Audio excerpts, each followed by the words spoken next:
Hi everybody, welcome to my channel. Today we're going to be talking about how to use Gilding Flakes to add to cards and give it that elegant look. So with that, let's go ahead and get started.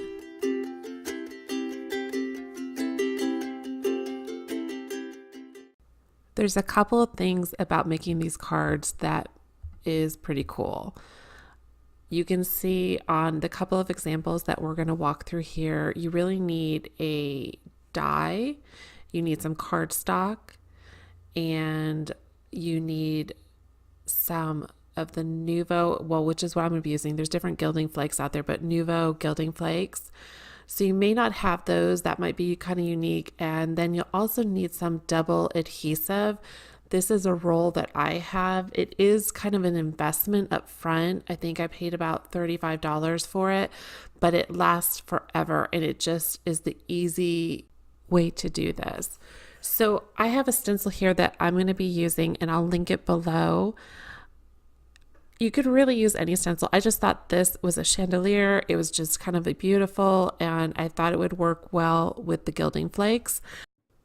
So I'm going to be using my Gemini to do the die cut. If you have another manual or electronic machine, then just go ahead and use whatever you have. This one's a pretty delicate and intricate die, so the Gemini just works really well for me. So I'm preparing to cut the paper using the die. So I build my sandwich and put this through. And in the end, you'll see it comes out pretty clean. I have to poke some of the pieces out just because there's so many, but it's really easy. And you could always use a tool if you need to, but you can see I'm just touching it with my finger and they're falling out. So I cut this down to fit on the size of my card, which is 4 1/4 by 5.5 inches. So that's what you're just seeing me do here, a quick trim on all sides. And this is what it looks like when it is trimmed up. You can see the original card on the left. I use a little bit darker cardstock there, but we're going to use the same process where we're going to adhere this to the white standard card. And what I'm doing, this double-sided tape, it comes in this huge roll, and all I'm going to do is lay this over the side that would be the front part of the card. I'm laying that face down onto this, and then I'm going to go ahead and trim this up. And what this does is it's going to create an adhesive that I can stick the cutout to, but then also my gilding flakes. So it's, again, a real simple way of doing this. So I'll trim, you can see there's extra, it's a little bit wider than the card, so I just trim that down, and on all sides, just making sure that I don't cut into the cardstock, which I have been known to do, so just mentioning that. These scissors that I'm using, I'll link those below too, but they're the Tim Holtz, and what I like about them is nothing sticks to them. And this is pretty sticky paper, so you have to have some shears that when you're cutting, they're non-stick. So I think this is where the fun part begins. I've cut it down and I'm going to adhere the cutout portion of the cardstock to the top of this card. What I find, because you only really get one shot to lay this down, what I find is that I leave, as I peel back some of the tape, I leave part of it in place. So that way it gives me a place to put my hand and rest it as I line up the card. So that's what I'm doing here. I'm just going to put that on, and this is where the fun starts to begin. I just give this one good pressing using the adhesive. So if you use the waxy side of it, it doesn't stick to it. It's just a way of ensuring that everything is flat and down. So we're going to start on adding the gilding flakes. What you're going to need is some sort of piece of paper where you can collect those flakes and then put them back into the container. You don't want to pull too many out, but I'm going to tell you, the first time you open this up, it's going to be pretty stuffed. And make sure you're not underneath a place where there is a vent of heat or air conditioning running or a ceiling fan running, and don't breathe too hard. They go everywhere. So just know if you're working with these, be prepared to have a little bit of fun. You'll see them go a little bit everywhere, but I like to be able to touch things in art. And so that I think is the fun and cool part about this.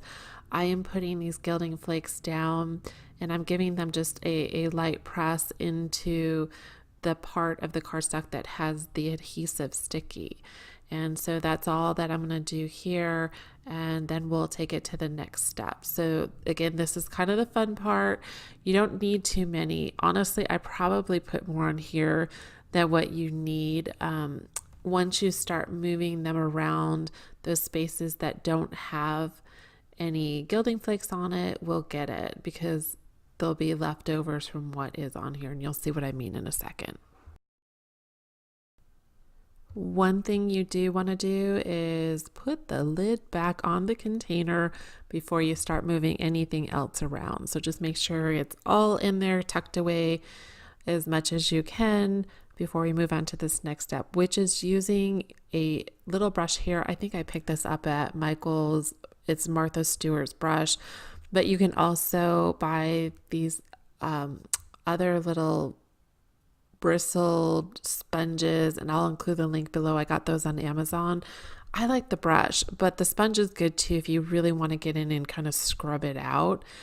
In this case, the brush just works fine for me, and you can see those little flakes that are not adhering to anything kind of going away to the side, and they tend to float around a little bit too, but that's why you've got the paper there so you can put them back in the container.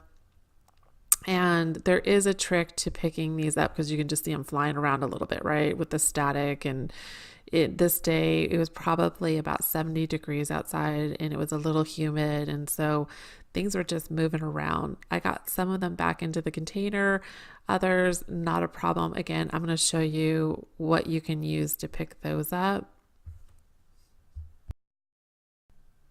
And here it is, the Swiffer cloth. I got this tip from Jennifer McGuire when she did it using glitter that gets everywhere. Well, this is kind of the same thing. It goes a little bit everywhere, but one of these Swiffers, and here I have one cut in half, it works for the card.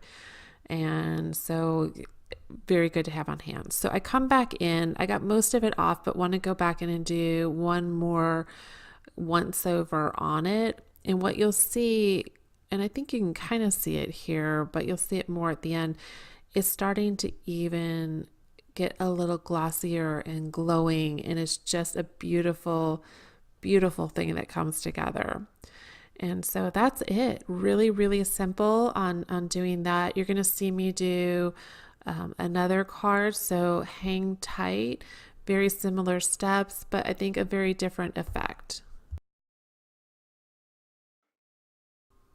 And before we get to the second card, I'm just going to finish this one off. I had cut out a saying that says hello, and I did it with some black cardstock, and I did 3 layers of it. So you're just seeing me put that one together, and then the top layer is going to be this beautiful silver paper.